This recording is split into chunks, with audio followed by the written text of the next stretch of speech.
I was recently asked what's the difference between a leader and a manager or chief executive. Now, given our current economic situation around the world, that is a very important question at this point in time, because those who have true leadership qualities will outshine the normal people who are floundering at the moment in all the gloom and doom that's going on. I prefer to put the question a little more bluntly though. Are you a leader or are you a loser?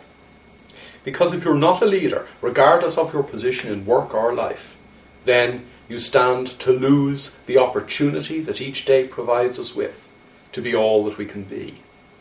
If you are not a leader, you're a real loser, because in fact, not only will you lose the opportunities around you, you end up losing your own life by in fact not living it at all.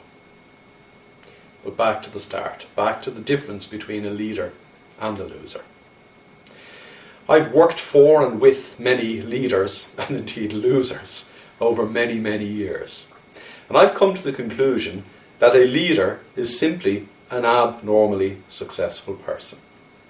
What I mean by that is that, as you might already understand if you've looked at some of the other seminars or read some of the articles on this website, research indicates that normal people do not use almost any of their minds in being in the here and now, in focusing on what they're doing. The universities of Chicago and Milan believe that normal poor sods only use 1% of their mental capacity in the here and now. I reckon leaders just use a little more. Some of them that stand head and shoulders above everybody else, maybe a lot more. But they are simply a little more present in the here and now, using a little more of their minds. Think about what I've just said, because if you're a little more present, bearing in mind that normal people are all over the place, you have what normal people call presence. And people with presence or charisma are more easily noticeable to the rest of us poor sods. They are what you might call leadership material. Because they do have presence, they are more impressive. Other people around them are more likely to be swayed by and led by their ideas.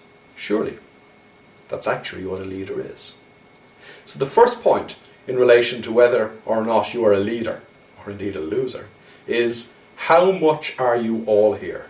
Or are you, like normal people, wandering all over the place, your mind wandering, you being distracted, you worrying, you getting involved in the gloom and doom that's going on around the world at the moment?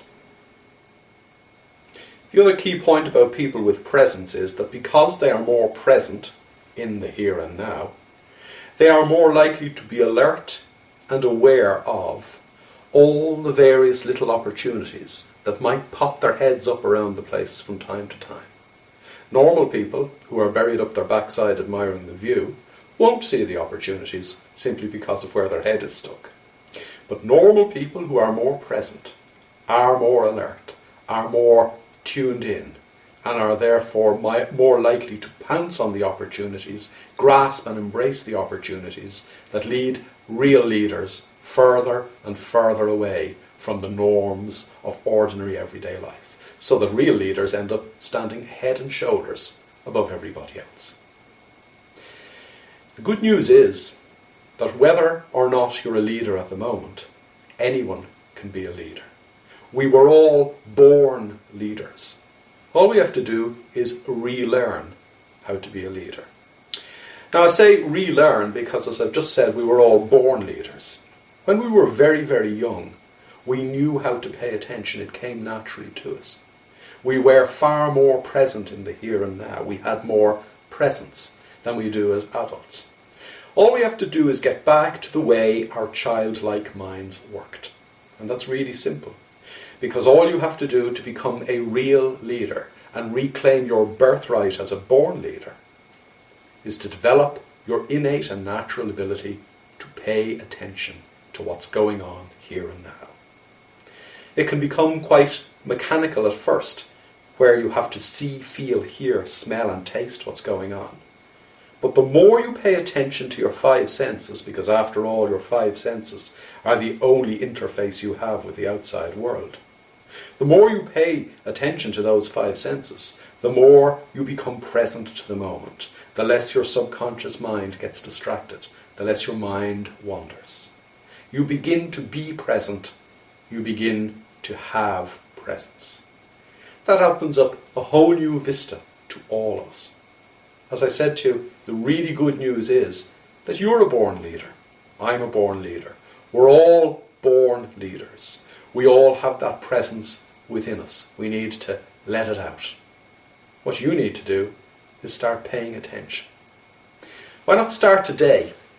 Simply use your five senses. And the next thing you have to do, particularly if it's something that you have to eat, or if you're having lunch with friends, really see, feel, hear, smell, and taste what's going on. I think you'll notice a difference. And the difference will make the difference in your life.